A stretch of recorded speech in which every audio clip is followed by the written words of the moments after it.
Bonsoir et ravi de vous retrouver pour ce nouveau numéro de la Semaine Éco. Ce soir, nous parlerons des perspectives du secteur de l'énergie, les défis à venir pour ce secteur stratégique à l'ère du renouvelable et du non conventionnel.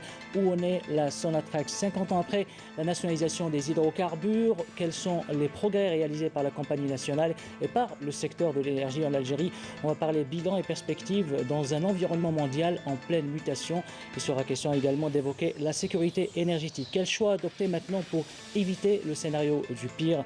La rente pétrolière n'est pas éternelle. Et que sera l'Algérie le jour où les réserves de pétrole et de gaz s'épuiseront? Pour tenter de répondre à ces interrogations, nous avons avec nous trois invités, à savoir Messoud Khelif, secrétaire général au commissariat aux énergies renouvelables, et puis Youssef Khamfar, directeur central des ressources nouvelles à la Sonatrach, Rachid Zeldani, vice-président stratégie et planification à la Sonatrach également. Messieurs, bonsoir. Bonsoir.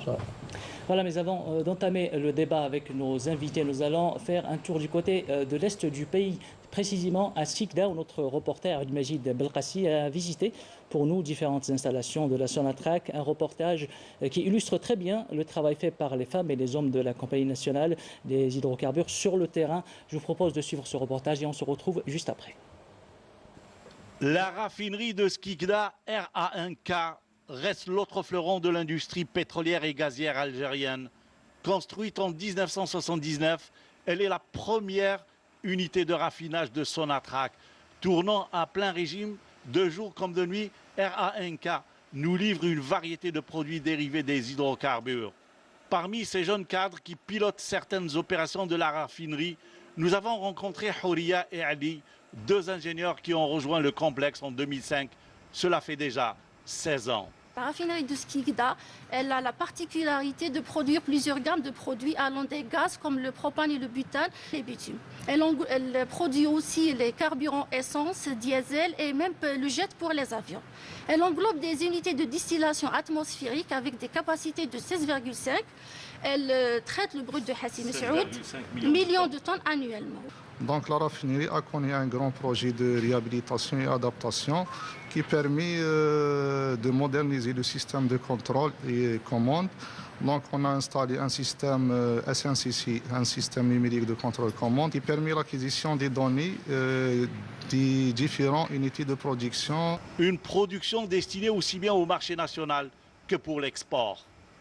Durant la période de la pandémie mondiale du Covid-19, on a pu maintenir la raffinerie en service avec un potentiel réduit, potentiel algérien, technicien algérien au niveau du process, des managers et de la maintenance.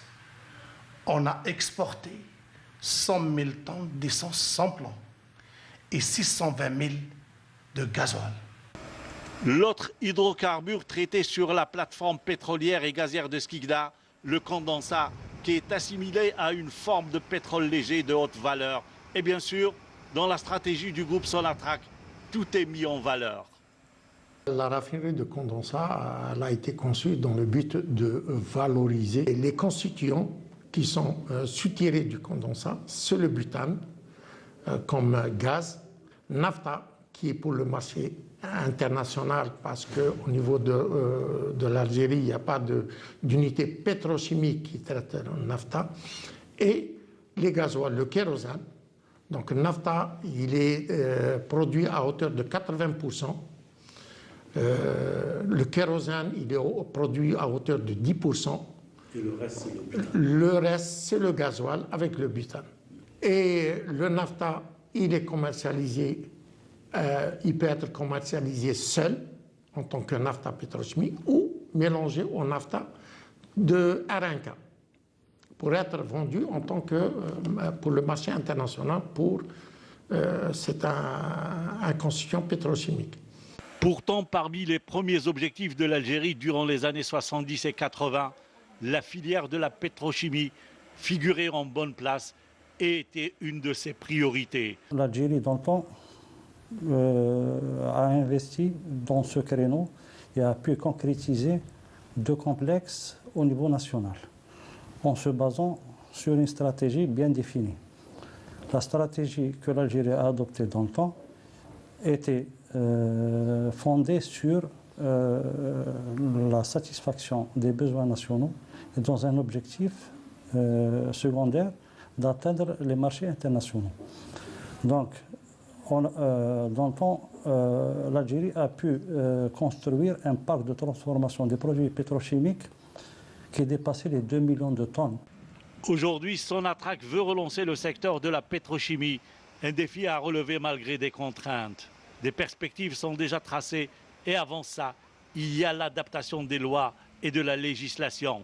Plusieurs projets sont sur le calepin du groupe Sonatrach. Donc l'Algérie n'est pas restée les bras croisés. Il y a eu des tentatives, il y a eu des plans de développement, il y a eu, disons, la mise en place de lois pour pouvoir attirer des investisseurs et mettre en place des montages, surtout avec les majors de la pétrochimie au niveau national. Disons un potentiel qui est là, et qui est prouvé. Donc l'Algérie dispose au jour d'aujourd'hui de matières premières pour la pétrochimie, principalement les hydrocarbures, gaz naturel, pétrole brut, condensat.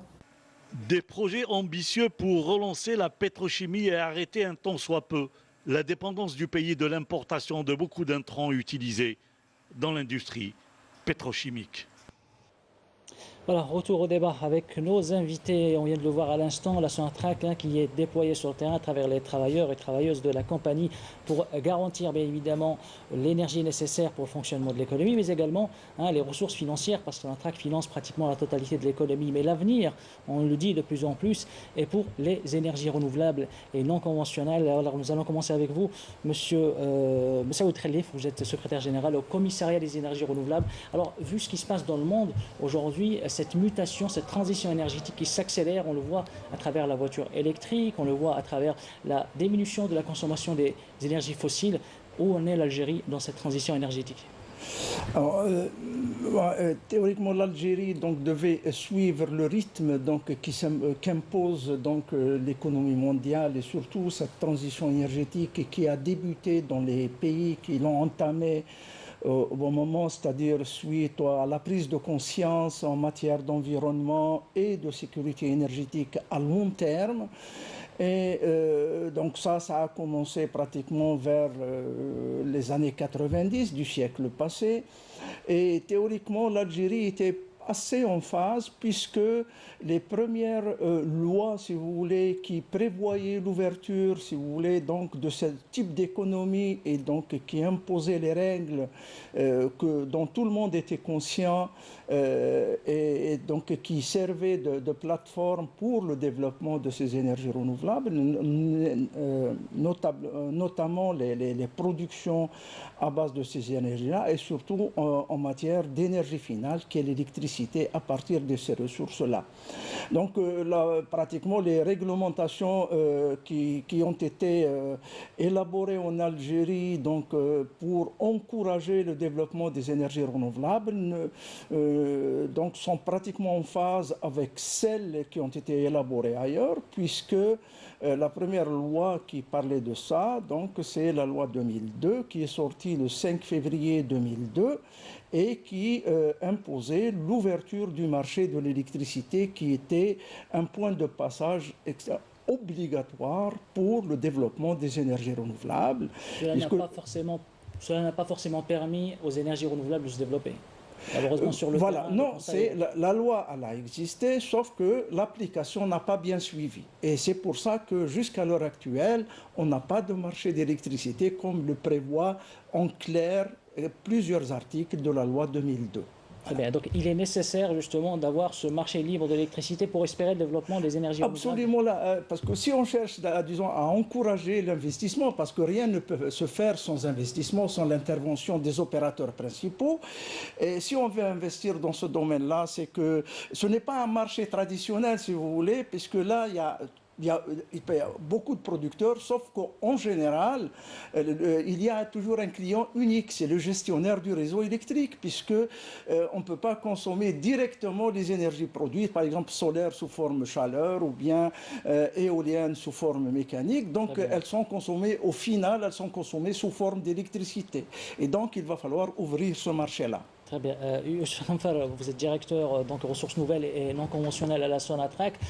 Que fait la Sonatrach justement pour essayer de rattraper le gap qui est en train de se creuser de plus en plus entre ce qui se fait notamment dans des pays développés et d'autres compagnies qui ont les ressources nécessaires, particulièrement technologiques. Que fait la Sonatrach pour essayer de se mettre à niveau en matière de renouvelables et de non conventionnels? Bonsoir, tout d'abord je tiens à remercier la chaîne de nous avoir invités sur ce plateau pour pouvoir discuter des énergies renouvelables et aussi du oil and gas qui à mon avis va continuer à exister en parallèle aux énergies renouvelables. Il faut dire que les énergies renouvelables ne vont pas remplacer complètement le oil and gas, mais ils vont être en parallèle et c'est pour ça qu'on parle souvent de mix énergétique. Aujourd'hui, il faut se préparer pour les énergies renouvelables parce que de par le monde, tout le monde est en train de démarrer les énergies renouvelables. Déjà par rapport à l'empreinte environnementale, beaucoup de lois et de réglementations qui ont été signées lors des différents événements vont demander à certains pays de diminuer leur empreinte carbone. Ce sont des lois contraignantes. Exactement. C'est des lois contraignantes, surtout beaucoup plus sur les producteurs de oil and gas. Donc il faut imaginer que demain, une cargaison de gaz algérien, quand elle va atteindre l'Europe, elle va être taxée parce qu'on n'a pas peut-être réalisé tous nos investissements, certains investissements pour diminuer un petit peu notre empreinte sur l'environnement. Voilà. Aujourd'hui, comme il vient de le dire le monsieur, la transition énergétique est un petit peu le mot-clé dans lequel on doit s'inscrire. Et aujourd'hui, Sonatrach, elle s'inscrit pleinement dans cette transition énergétique. Et bien sûr, on a en accord total et en cohérence totale avec la politique du gouvernement. On ne peut pas s'extraire de la politique du gouvernement du moment qu'on est cohérent avec la politique du gouvernement. Et à l'intérieur de Sonatrach, on se prépare aujourd'hui. Il ne faut pas dire qu'on a très avancé, mais on a déjà un pied sur le land des énergies renouvelables. Et par exemple, nous avons créé ce qu'on appelle cette direction qui s'appelle Direction des ressources nouvelles, et en parlant d'énergie renouvelable. Mais quand on entend aujourd'hui le Premier ministre dire, il était en visite au niveau du sud du pays, à Hassi El-Men, dire clairement que l'Algérie s'oriente définitivement vers les énergies renouvelables. La Sonatrach est-elle sur cette ligne? Je vais rajouter encore Les énergies renouvelables à Sonatrach sont à leur premier début. Pour faire un historique, Sonatrach a déjà mis le pied dedans en construisant la centrale SPP1 au niveau de Hassi El-Men avec 25 MW. On a inauguré en 2019 la centrale de Bir Ba'anour avec 10 MW. Et aujourd'hui, Sonatrach elle est en train d'étudier la possibilité d'implémenter en interne des centrales photovoltaïques en hybridation avec l'existant qui est le thermique, donc tous les turbines à gaz. Sauf que ça, c'est en interne. Et Sonatrach aussi, elle est prête à travailler à l'externe dans le programme national. Et nous sommes normalement inclus dans un programme national de 1 giga pour pouvoir réaliser de l'énergie renouvelable en collaboration avec l'État algérien. Mais actuellement, nous avons déjà réalisé Bir Ba'anour et nous sommes actuellement en train de travailler sur d'autres sites en partenariat. Pourquoi en partenariat? Pour partager les risques d'investissement, pour partager les risques technologiques. Notamment avec Eni.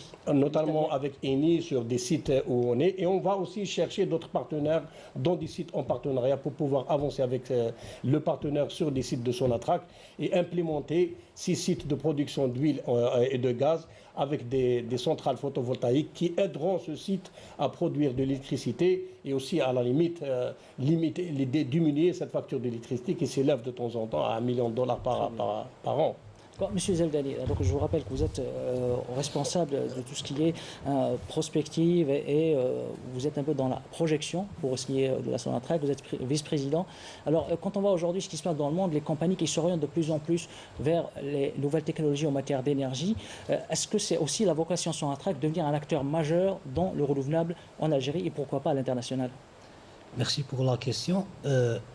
D'abord, il faut dire que Sonatrach doit s'adapter à cette transition énergétique. Elle doit également pouvoir diversifier son offre en matière d'énergie. Mais avant ça, Sonatrach a aussi une mission qu'elle doit assumer, à savoir assurer l'approvisionnement du marché national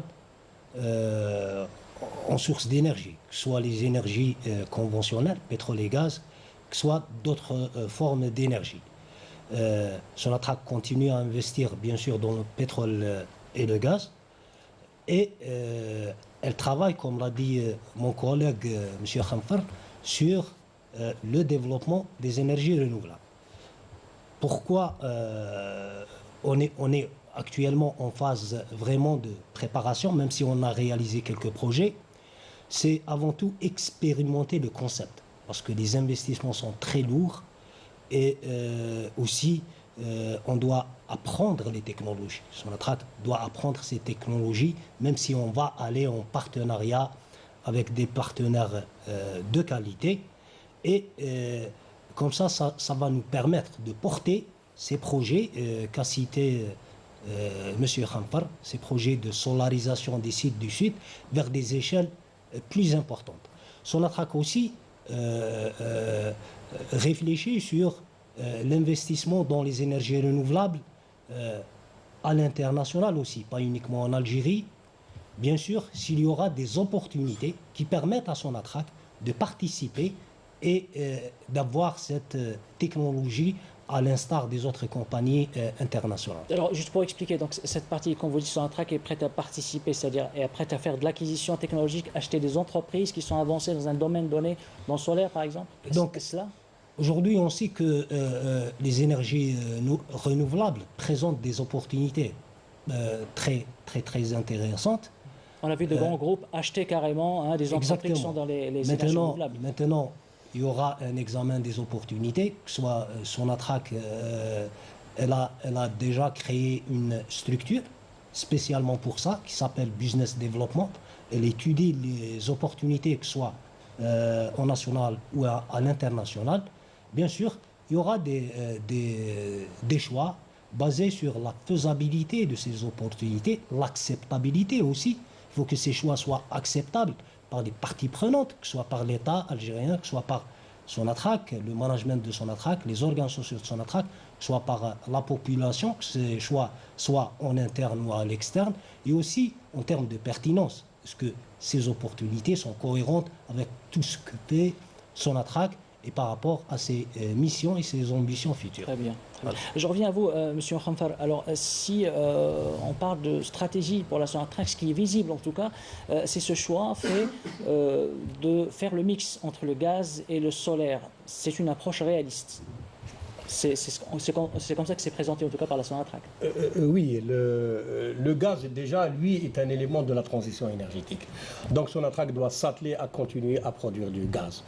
Comme vous le savez, en Europe, aux Indes, en Chine ou encore aux États-Unis, on continue à utiliser le charbon comme une source d'énergie. Et ces pays-là vont remplacer cette source de charbon avec du gaz, parce que le gaz va devenir une énergie de transition. Sonatrach doit s'atteler à continuer à explorer et à produire le gaz, déjà pour maintenir pour pouvoir répondre à la consommation interne qui est en évolution rapide à hauteur de 3 à 4% par an, et aussi de garder sa position en tant que leader de vente de gaz à l'export. Ça, c'est d'un côté. D'un autre côté, au niveau de Sonatrach, l'hybridation, l'apport de ces fermes photovoltaïques à côté du gaz permettra déjà en premier lieu de faire des économies de gaz. C'est ça le plus important. On ne fait pas du photovoltaïque pour faire du photovoltaïque ou pour faire beau. C'est-à-dire le principal critère, c'est l'économie. Le deuxième critère, c'est la faisabilité au niveau de nos sites. Vous savez que c'est complexe quand vous implémentez une centrale photovoltaïque dans le réseau national. C'est moins difficile que d'implémenter cette centrale photovoltaïque dans un gisement où on a déjà des turbines à gaz. Donc c'est un peu plus complexe techniquement, mais c'est faisable. C'est faisable. On a choisi certains sites et aujourd'hui, Sonatrach, sa stratégie est d'installer au moins 1,3 gigawatts à l'horizon 2030. Et tous ces sites sont en train d'être étudiés. Sonatrach, elle a déjà identifié plus de 16 sites qui peuvent recevoir cette énergie renouvelable et être en apport et ne pas concurrencer le gaz. Comme vous le savez, les fermes centrales photovoltaïques, c'est une énergie intermittente. Donc le jour, vous avez l'électricité, le soir, vous ne l'avez pas. Donc vous êtes obligé d'avoir ces centrales thermiques pour pouvoir continuer à produire de l'électricité. Voilà, l'enjeu, il est là. Alors, transition tout de suite pour poser la question à M. Khalif. Alors, si on parle de la capacité de l'Algérie justement à s'adapter ou atteindre des objectifs en matière de renouvelables, les experts disent souvent que le premier gisement qu'on peut exploiter en Algérie, c'est la rationalisation de l'énergie. Êtes-vous d'accord avec ça ? Tout à fait. D'ailleurs, dans tous les pays, effectivement, en parallèle avec la recherche, disons, de ressources énergétiques, il y a également l'action d'essayer d'économiser ce qu'on consomme sur ce qu'on consomme déjà. C'est un gisement en soi? C'est juste de le présenter comme étant un gisement en soi? Oh, pratiquement, là, la rationalisation de la consommation est un élément également clé puisque on parle de sa contribution à la diminution, si vous voulez, disons, des besoins énergétiques d'environ 30 à 40%. Et donc, si les gens, et effectivement, l'évolution dans le monde et surtout dans les outils de consommation, si vous voulez, et leur efficacité, elle a vraiment fait avancer les choses. Par exemple, je cite un seul cas très simple, par exemple l'éclairage public.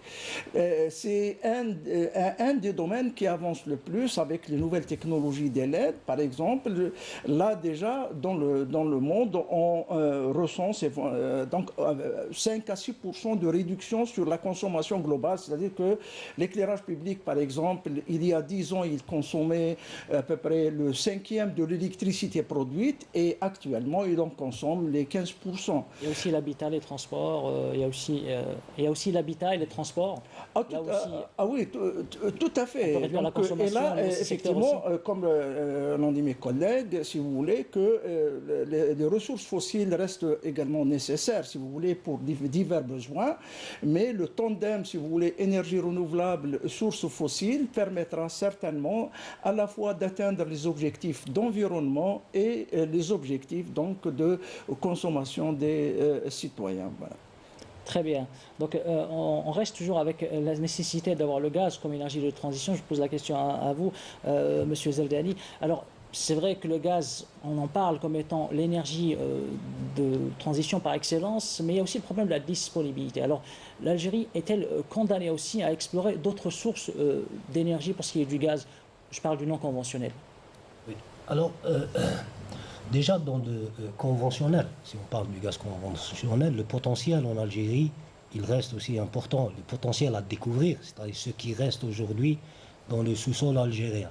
Ce qui est estimé, c'est des volumes qui représentent presque le triple ce qu'on a aujourd'hui et qu'on doit aller investir dans l'exploration, dans la recherche, aussi apporter de la technologie à l'exploration à travers les nouvelles thématiques pour aller chercher ce gaz, même si les investissements seront plus importants aussi, mais on va bénéficier de toutes les infrastructures qu'on a, de toutes les installations qu'on a aujourd'hui pour un peu réduire les investissements.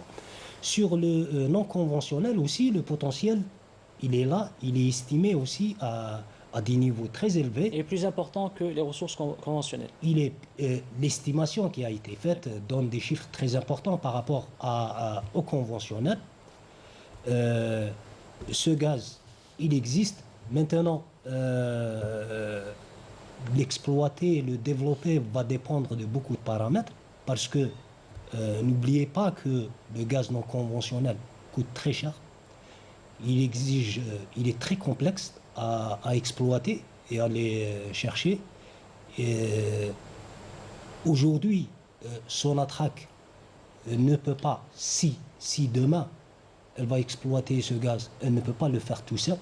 C'est une exploitation en partenariat, mais la décision aussi ne revient pas à Sonatrach, parce que Sonatrach, c'est un opérateur. C'est une politique du gouvernement. Elle doit avoir les autorisations, etc. Et c'est une décision aussi du gouvernement si toutes les conditions sont réunies ou si l'exploitation de ce gaz sera pertinente. Mais Sonatrach se prépare pour pouvoir justement exploiter Bien sûr, Sonatrach gaz et déjà ce pétrole un jour. assure une veille sur l'avancement de la technologie dans ce domaine, parce que la technologie aussi avance sur le gaz non conventionnel. Elle aussi, elle fait des études par rapport aux informations qui existent pour confirmer ce potentiel globalement. Mais tous travaux d'exploration, parce que déjà, ce gaz, pour le développer, il faut beaucoup d'années d'exploration. Et tous travaux d'investissement en exploration ou en développement va nécessiter des autorisations des instances compétentes. D'accord. Voilà. On parle de ces énergies non renouvelables, non conventionnelles, aux côtés des énergies conventionnelles qui un jour peut-être vont coexister, on ne sait pas, peut-être dans un avenir proche. Mais cela dit, on parle de plus en plus, au sein de la Sonatrach, le PDG a fait la déclaration, pas plus tard que ce matin, il va falloir aussi cesser d'exporter du brut et aller vers de plus en plus de transformation et de valorisation. Qu'est-ce qui est fait aussi à ce niveau-là par la Sonatrach? Déjà, Sonatrach, dans son programme à moyen terme, elle a inscrit des projets importants dans l'aval pétrolier et gazier. Déjà, dans le raffinage, Sonatrach vise à assurer la satisfaction totale des besoins du marché national en produits pétroliers et aussi à exporter des produits pétroliers qui vont ramener plus de valeur. Sonatrach aussi a inscrit des projets pétrochimiques très importants. Il y a déjà 2 projets qui vont être lancés par Sonatrach seul pour déjà la production du MTBE, qui est un additif à la fabrication des essences. Il y a aussi un autre projet pour la fabrication du LAB, d'alkyle linéaire benzène, qui est un produit qui est un entrant dans l'industrie de détergents. Il y a aussi en parallèle d'autres projets qui seront réalisés en partenariat. Il y a 2 complexes de production de polypropylène, donc un complexe en Algérie qui est en partenariat avec Total, un autre complexe qui va être réalisé en Turquie en partenariat avec Renaissance. Et il y a aussi d'autres projets qui sont en discussion avec des partenaires potentiels, mais c'est des projets de taille mondiale qui permettent de transformer nos produits, de rajouter une valeur ajoutée, mais aussi d'encourager par la suite, d'entraîner la création de petites et moyennes entreprises dans le domaine de la pétrochimie et créer bien sûr de l'emploi. Alors, Monsieur Khalif, je reviens vers vous. Quand on parle de transition énergétique dans un environnement où l'énergie est subventionnée, est-ce que ce n'est pas un frein? L'énergie solaire. Quand on parle d'énergie renouvelable, la nécessité d'aller vers le développement de ces énergies, de faire la transition énergétique, est-ce que ce n'est pas compliqué d'arriver à ces objectifs, sachant qu'on est dans un marché où l'énergie est subventionnée? Disons que, voilà, sur le plan économique, ça c'est tout à fait vrai, mais bien sûr que cela dépend donc du vouloir donc des autorités politiques. Sauf que, donc, pour ce qui est de l'Algérie, donc, faisons un peu le compte des choses. C'est que ailleurs, l'Algérie, par exemple, dispose d'un des meilleurs gisements, par exemple, solaires au monde. Et donc, le même investissement, par exemple, dans des pays, par exemple, européens, qui déjà font beaucoup, dans le même contexte, ça veut dire, je parle du solaire.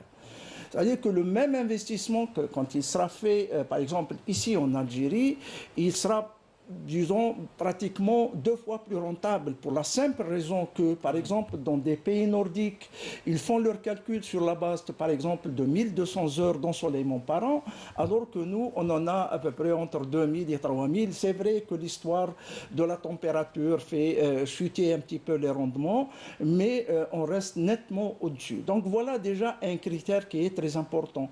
Et donc, d'après les capacités déjà installées à travers le monde, vous voulez qu'il y a des pays qui ont atteint des taux de production par rapport à leur consommation qui sont extrêmement honorables, si vous voulez, donc qui sont de l'ordre de 40-50%, et même ils sont allés au-delà, par exemple, dans des week-ends où il y a une partie de la charge, par exemple, le système industriel est un peu à l'arrêt, ça veut dire que pratiquement, on arrive jusqu'à des taux de 70 à 80% de l'électricité consommée qui est à base de ressources renouvelables.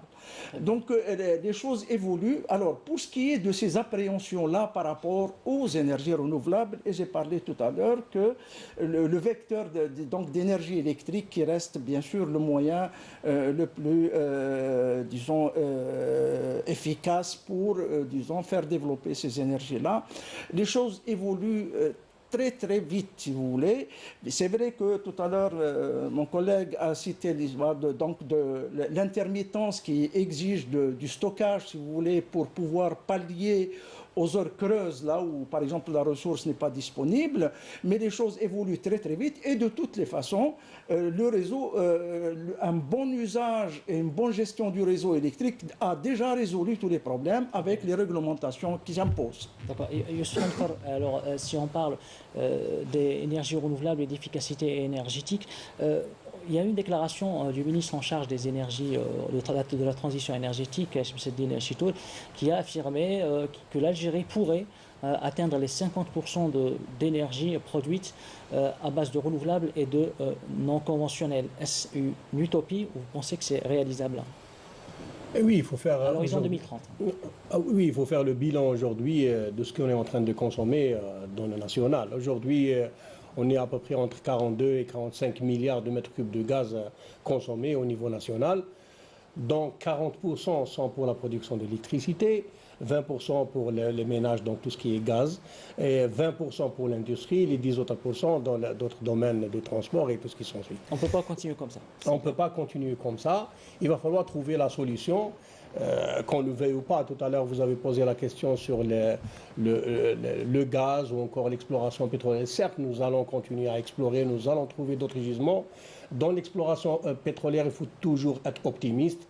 Et nous l'avons démontré ces dernières années en faisant des découvertes dans des zones où on a fait beaucoup de puits auparavant et on n'a pas eu de résultats. Et ces dernières années, avec la venue des nouvelles technologies, avec la venue d'un nouveau mindset, d'une réflexion tout à fait différente par rapport à ce qui se faisait auparavant, on fait des découvertes qui ne sont pas réellement de grandes découvertes. Sur ces mêmes sites. Sur des sites ou encore sur des bassins frontières. Je fais rappeler la découverte qui a été faite en 2019 sur le bassin de Tindouf, où on avait déjà travaillé auparavant, on avait foré beaucoup de puits. La France avait fait forer des puits en temps de... Et on a fait des puits après, à Sonatrach. Mais on n'est pas resté en vain, on a continué à persévérer et on a fait une première découverte à Tindouf qui est très importante à mon avis et qui servira peut-être un jour à donner du gaz au fameux gisement de Garage Binet dans le cas où il sera développé. Ça c'est d'un côté. D'un autre côté, les énergies renouvelables, comme je l'ai dit tout à l'heure, ne peuvent pas constituer le tout. Ils vont être un apport. C'est pour ça qu'on parle de mix énergétique. Aujourd'hui, pourquoi les énergies renouvelables et pourquoi le PV? Pourquoi le photovoltaïque? Parce que nous avons un bon gisement. Nous avons un bon gisement. L'irradiance en Algérie, elle dépasse les 3000 heures par an. Donc le potentiel, il est déjà là. Et quand on lance des appels d'offres, le kilowattheure est le principal attribut sur lequel on peut donner un marché. Et dans l'équation de calcul économique dans la construction d'une ferme photovoltaïque, l'irradiance est importante. Ça veut dire quelle capacité on peut capter. Et aussi les technologies. Aujourd'hui, en Algérie, nous avons une bonne irradiance et nous pouvons implémenter de nouvelles technologies telles que le bifacial, le nouveau type de silicium, le tracker et tout ce qui s'ensuit. Donc nous pouvons augmenter la production du photovoltaïque en investissant moins.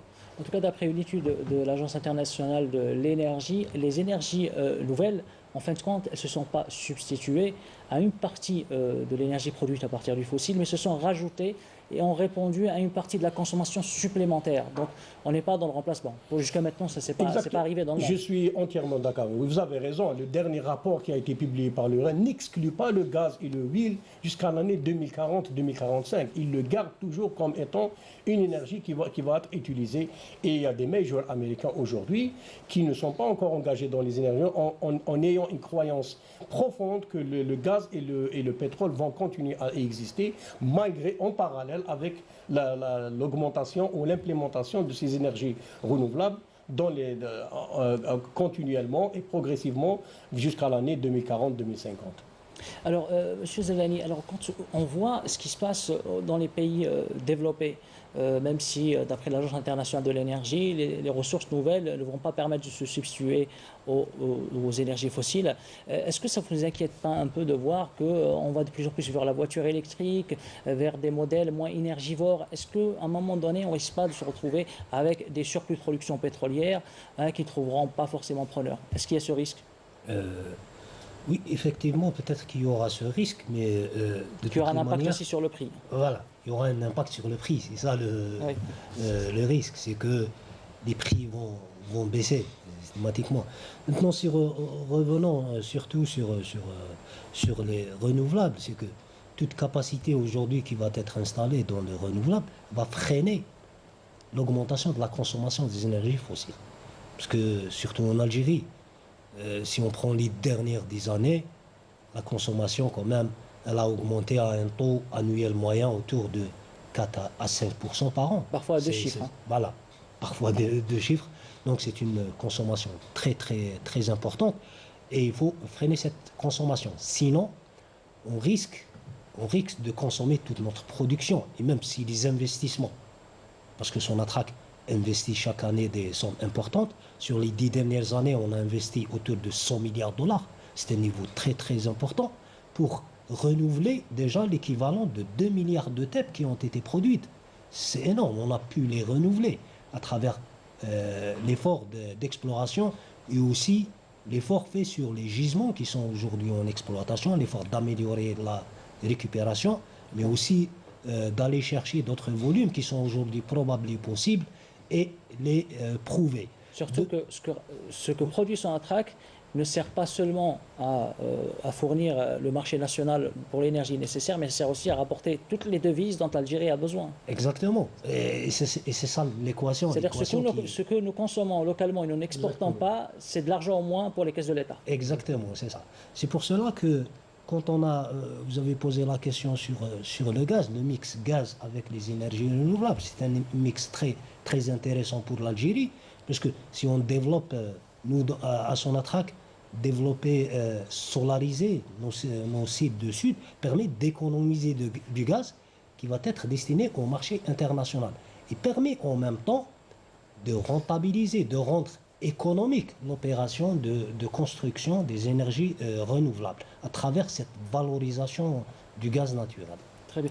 Monsieur Trelif, est-ce qu'on peut savoir, est-ce qu'au niveau du commissariat aux énergies renouvelables, avez-vous établi des priorités en matière de transition énergétique? Oui, je pense que ça, effectivement, donc pratiquement, il ne faut pas être vraiment expert pour savoir que pratiquement les citoyens connaissent déjà à leur niveau, si vous voulez, qu'est-ce qui se passe. Et bien sûr, le commissariat, donc, qui a à peine donc un peu plus d'une année d'existence, il a déjà répertorié tous les situations en matière d'énergie renouvelable. Et il a édité, si vous voulez, son premier rapport annuel le 29 novembre passé, où il a fait un état des lieux extrêmement précis.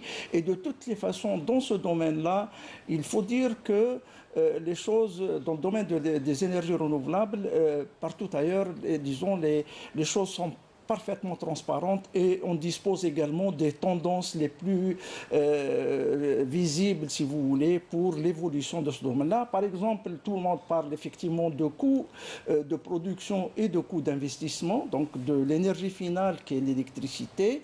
Il faut dire qu'actuellement, il y a une dizaine d'années, c'est vrai que les énergies renouvelables avaient besoin d'un coup de pouce, si vous voulez, de la part des gouvernements qui cherchaient à encourager ça. Ils avaient besoin, si vous voulez, de mesures d'encouragement. Actuellement, ils n'en ont besoin d'aucune mesure d'encouragement puisque elle seule, sur le kilowattheure produit à l'énergie solaire, et sa concurrence pratiquement toutes les ressources.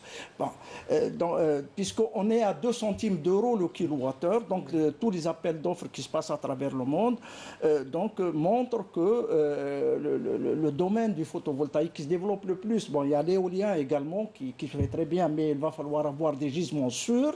Mais chez nous, le solaire, c'est un gisement sûr, si vous voulez. On connaît le créneau horaire là là où le soleil existe. Et donc, les offres en matière d'énergie renouvelable, surtout le photovoltaïque, elles sont déjà concurrentielles par rapport aux autres sources de production sans aucun soutien. Très bien. Qu'en est-il de la participation des ménages si on se réfère par exemple au modèle allemand où on va de plus en plus vers des maisons par exemple à énergie positive, c'est-à-dire où le ménage produit sa propre énergie et la partage même. Est-ce que c'est un choix vers lequel on devrait aller par exemple? Très bonne question et c'est justement la configuration que le commissariat aux énergies renouvelables a, disons, à l'intention d'encourager, si vous voulez. La preuve, c'est qu'il a fait les analyses nécessaires pour encourager cela dans son rapport.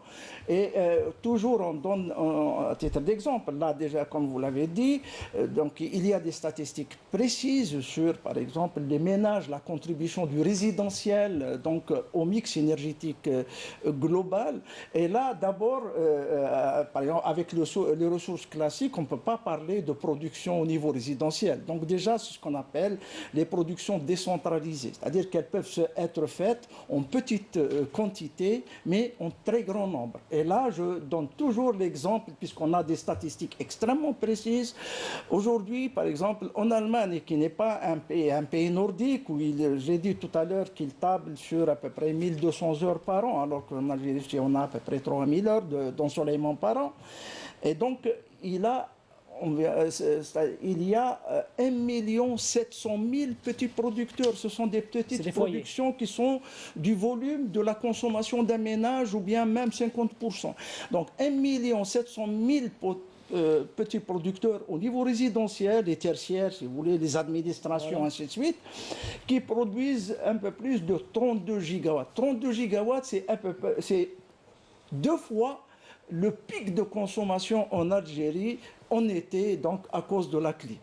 Et ça, c'est uniquement... Est-ce qu'on peut réaliser ça chez nous? Est-ce que la réglementation le permet? Est-ce qu'il y a assez d'encouragement pour qu'on y aille justement? Voilà, justement, le commissariat s'attelle également à ouvrir justement ce marché de l'électricité que la loi a prévu et que malheureusement la réglementation nécessaire n'est pas là. Sauf que là, je dois signaler que les citoyens sont en avance par rapport à l'application de la loi, puisqu'il y a déjà des installations qui sont connectées et qui injectent sur le réseau. Oui. Très bien. Alors, Youssef Khanfar, on voit dans le monde, ça va très vite en matière d'énergie renouvelable et surtout de solaire. Le défi pour la Sonatrach, c'est l'acquisition technologique. Et cela, pour justement pouvoir participer de manière plus accrue à cette transition énergétique. Je ne sais pas comment vous définissez l'acquisition technologique. Est-ce que vous voulez parler... Comment vous la définissez au sein de la Sonatrach? Comment on l'a défini au niveau de la Sonatrach? Déjà, il va falloir former les gens. La plus belle technologie, c'est la ressource humaine, en fait.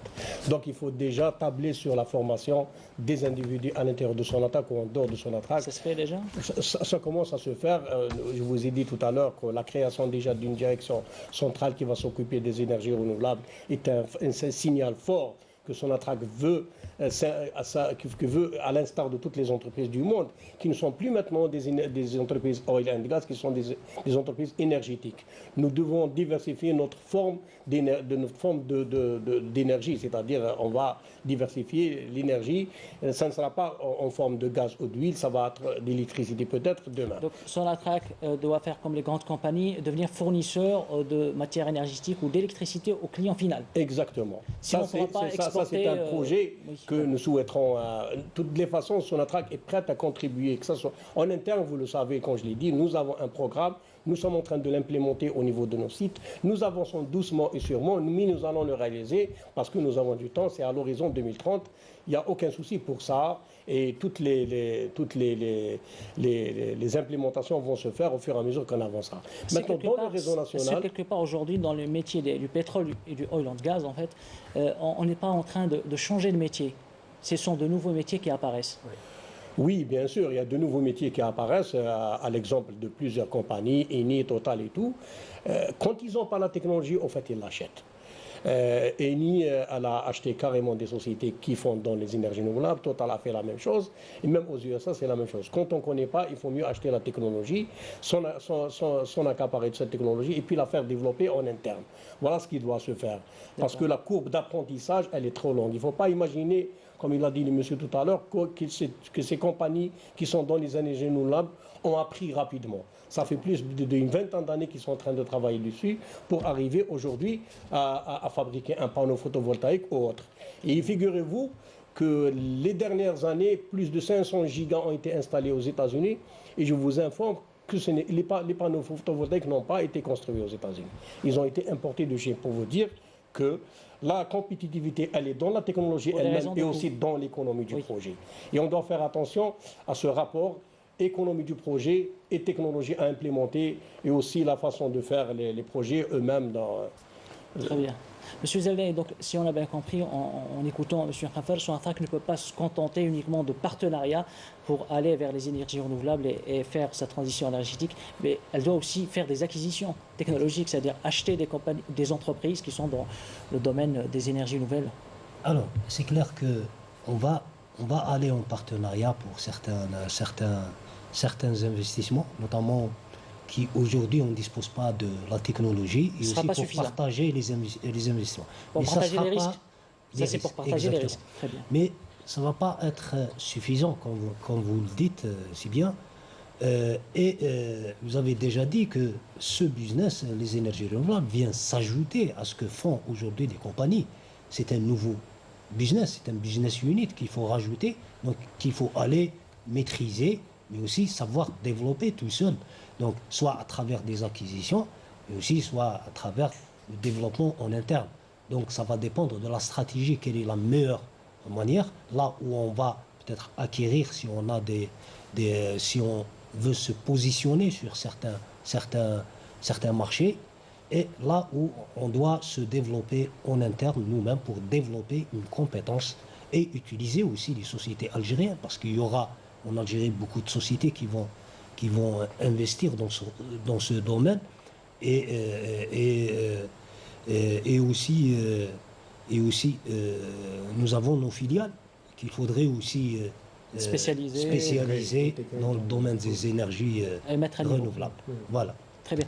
Mais si on parle de cette transition et la volonté de Sonatrach de produire de plus en plus de l'électricité, pourquoi pas à partir du solaire, est-ce qu'il n'y a pas de problème de marché en ce moment, marché mondial? On sait par exemple que le marché européen est fermé justement à la concurrence étrangère en matière de fourniture d'électricité.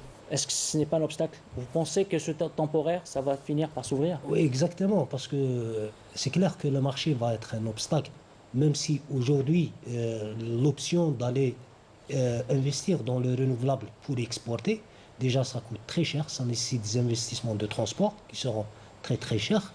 Donc, notamment par câble pour ce qui est du solaire. Aussi sur Sonatrach, il y a d'autres alternatives, pas uniquement l'électricité, il y a l'hydrogène qui est une option qui intéresse aussi Sonatrach. Alors l'hydrogène, on peut produire de l'hydrogène vert à travers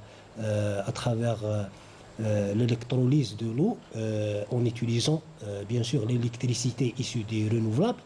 On peut aussi produire de l'hydrogène bleu à travers le gaz. Là, on a du gaz. Justement, la fabrication de l'hydrogène, peu de gens le savent, elle consomme énormément d'énergie, donc elle est énergivore. Donc là aussi, l'Algérie pourrait se placer pour produire de l'hydrogène à bas coût. Exactement. Donc c'est déjà utiliser ce qu'on a pour produire de l'hydrogène, et surtout parce que aujourd'hui, l'hydrogène a provoqué un engouement, notamment en Europe, où une demande réelle d'hydrogène vient de se définir, et nous, on pourra diversifier nos exportations. Donc on a les gazoducs directement qui vont en Europe, les 3 gazoducs. Donc on peut envoyer l'hydrogène avec du gaz ou envoyer l'hydrogène tout court, si on arrive à mettre en place le modèle économique qui va soutenir ça. C'est pour cela qu'on suit très près cette option. En tout cas, vous nous dites que pour ce qui est de l'hydrogène, la Sonatrach peut le produire rapidement, de manière efficace, utiliser aussi les pipelines qui existent. Voilà, c'est déjà des infrastructures qui existent. Maintenant, rapidement, c'est clair qu'il y a beaucoup de défis, au même titre que les énergies renouvelables. Il y a beaucoup de questions, notamment sur les coûts, notamment sur aussi des obstacles techniques. Mais la technologie avance très vite. C'est pour cela qu'on est vraiment on est en train d'étudier, c'est-à-dire on assure une veille, mais on a lancé des études en interne pour évaluer aujourd'hui ce qui existe dans le monde, les avancées, et voir par la suite. C'est-à-dire qu'il y a aujourd'hui dans les médias, il y a des obstacles, c'est-à-dire on ne peut pas y aller dans les médias, mais on est en train de suivre cette option parce qu'elle serait intéressante pour son attrape. Très bien. En fait, il faut être réalistique de temps à autre et ne pas avoir des ambitions démesurées. Aujourd'hui, le plus important de produire de l'électricité, déjà pour la consommation nationale. Faisons déjà ça et allons step by step. Des fois, les projets sont de trop grande envergure et ils finissent par s'arrêter au beau milieu du chemin. Essayons d'être réalistiques en faisant un diagnostic de ce que nous pouvons faire sur le plan technique, de ce que nous pouvons, quelle est notre façon de faire déjà, quel est le niveau de notre investissement et quel est notre niveau technologique pour pouvoir aller vite. Vitesse ne veut pas dire rapidité, donc il vaut mieux aller doucement et sûrement et ne pas commettre des erreurs et vouloir aller sur de très grands projets et qui n'aboutiront jamais. Il y a le concept du learning curve. Ces gens-là, s'ils sont arrivés aujourd'hui à faire un panneau photovoltaïque à 10 fois moins cher que dans les années 90, c'est un travail et une expérience lente et efficace pour diminuer ses coûts. Donc faisons les choses d'une manière intelligente, faisons les choses d'une manière réalistique, avec les moyens qu'on a en termes d'investissement, en termes de technologie, en termes de ressources humaines. Très bien. Monsieur Khalif, peut-être vous aurez le mot de fin parce qu'il ne nous reste pas beaucoup de temps. Alors je pose une question que beaucoup se posent en fait dans le domaine des énergies renouvelables. Est-ce que l'Algérie ne devrait pas investir à fond perdu dans tout ce qui est installation de panneaux photovoltaïques pour augmenter justement la masse de l'électricité produite à partir de l'énergie? Est-ce que c'est faisable? Investir à fond perdu dans le photovoltaïque? Je pense que, comme l'a dit également le collègue, dans tous les domaines, il faut être relativement... C'est vrai que les choses deviennent de plus en plus transparentes et on peut effectivement imaginer divers scénarios. Mais pour ce qui est de l'Algérie, la preuve, c'est que justement, de temps en temps, il y a des débats qui se focalisent sur des choses qui sont facilement vérifiables et donc il ne va pas... Voilà. Par exemple, cette histoire d'exportation de l'électricité. Tout le monde parlait d'exporter vers l'Europe. Alors que les données qui sont réelles et qui sont disponibles pour tout le monde montrent par exemple que l'Europe, par exemple, les deux portails pour ce qui est de l'Algérie, si vous voulez, c'est peut-être par la voie de l'Espagne ou bien par l'Italie, les deux pays ont déjà des excédents d'électricité, si vous voulez, à exporter, surtout les week-ends, si vous voulez. Et donc, la preuve, tout le monde sait que l'Espagne, par exemple, s'oppose, si vous voulez, à cette histoire d'expédition de l'électricité du Maghreb ou bien des pays de Nord-Afrique vers le... Donc là, c'est pareil. Les gens également, à un moment donné, le débat s'est transformé, on va s'orienter vers le sud, c'est-à-dire vers le... Malheureusement, les gens n'attendent pas également, parce qu'en Afrique également, les choses évoluent très très vite. Et rien qu'il y a 2 mois, si vous voulez, tous les pays qui à la ceinture sud de l'Algérie, c'est-à-dire le G5, la Mauritanie, le Burkina Faso, le Mali, le Tchad et le Niger, ils ont fait un emprunt auprès de la Banque africaine de développement pour développer leur propre réseau. Donc, si le monde n'attend pas, et donc réellement sur ce plan-là, je pense que l'Algérie doit réellement s'y mettre et ne pas justement imaginer des projets grandioses. Tout à l'heure, je vous ai dit que le commissariat table sur le résidentiel. Il va falloir d'abord que les gens démarrent doucement, que l'on puisse, disons, maîtriser l'évolution de l'économie, qui est une nouvelle économie qu'on n'a jamais vue. Donc, on n'a pas de marché, si vous voulez. Et donc, il va falloir réellement qu'on s'attelle à ça. Et j'espère justement, avec les nouvelles directives, que les choses vont aller beaucoup mieux. Très bien. Donc voilà, en gros, l'enjeu reste tout de même la sécurité énergétique du pays. Exact. Voilà. Je remercie nos invités. Nous arrivons au terme de cette émission. Merci de l'avoir suivi. Nos invités qui étaient avec nous, je rappelle qu'il y avait M. Oud Khalif, secrétaire général au commissariat aux énergies renouvelables, Youssef Khamfar, directeur central ressources nouvelles à la Sonatrach, et puis Rachid Zerdani, vice-président stratégie et planification à la Sonatrach également. Quant à moi, je vous dis à la semaine prochaine et restez fidèles à Canal Algérie.